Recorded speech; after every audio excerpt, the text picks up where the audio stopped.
آج اس سلسلے کا 8واں قسط جاری کیا جا رہا ہے، جس میں سیرت نبی کریم صلی اللہ علیہ وآلہ وسلم کا 8واں حصہ یا 8ویں قسط کے بارے میں بتایا جائے گا۔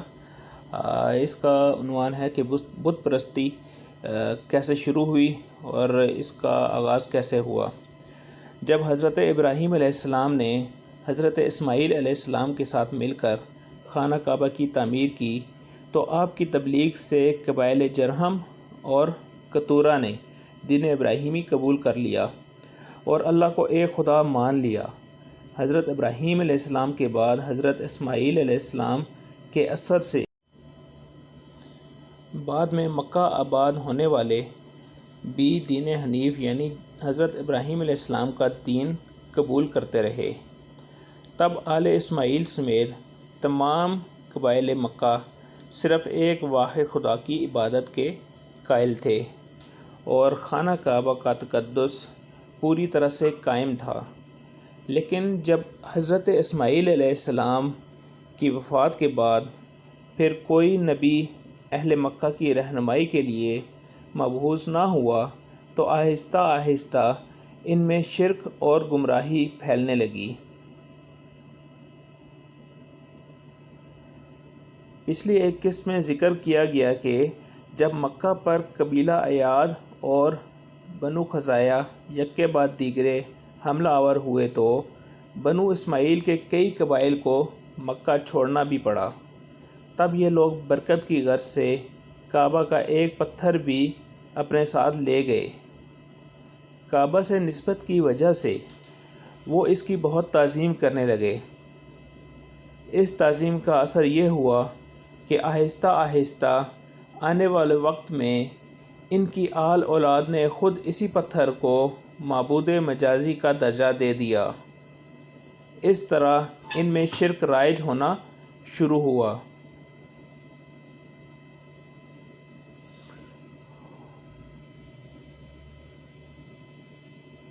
لیکن حقیقی معنوں میں عربوں اور خصوصاً اہل مکہ میں باقاعدہ شرک اور بت پرستی کا آغاز حضرت ابراہیم علیہ السلام سے کم و بیش 2500 سال بعد ہوا، جب بنو خزاعہ نے مکہ پر قبضہ کیا۔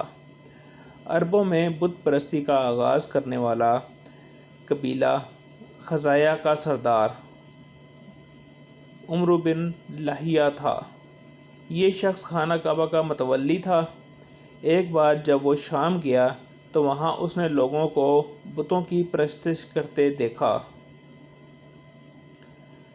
یہ کل 5 بت تھے جن کے نام ود، یغوث، سواع، یعوق اور نصر تھے۔ ان بتوں کو قوم نوح علیہ السلام پوجا کرتی تھی۔ یہ شخص وہاں سے ان کے بت ساتھ لے آیا اور واپسی پر ان کو جدہ کے مقام پر دفن کر دیا۔ جب مکہ واپس پہنچا تو وہاں مشہور کیا کہ اسے اس کے تابع جن نے ان بتوں کا پتہ بتایا ہے جنہیں قوم نوح پوجا کرتی تھی۔ پھر وہ اہل مکہ کو جو پہلے ہی شرک اور بت پرستی کی طرف راغب ہو چکے تھے ساتھ لے کر جدہ پہنچا اور وہاں سے وہ بت زمین کھود کر نکال لیے اور انہیں مکہ لا کر خانہ کعبہ میں رکھ دیا، جہاں تعظیم کے نام پر ان بتوں کی عبادت شروع ہو گئی اور ان بتوں کو مختلف خدائی صفات کا مالک تصور کیا جانے لگا۔ آہستہ آہستہ اہل مکہ خود نئے نئے بتوں کو ڈھالنے لگے اور تب بہت سے ایسے بت بنائے گئے جنہیں آنے والے دور میں مشرکین عرب میں بے پناہ اہمیت حاصل ہوئی۔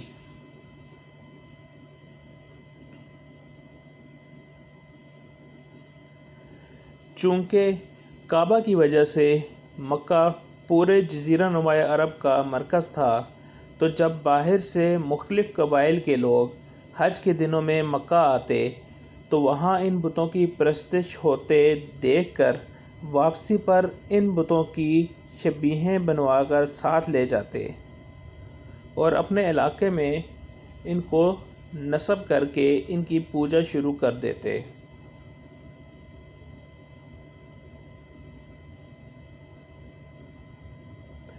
مزید سٹوری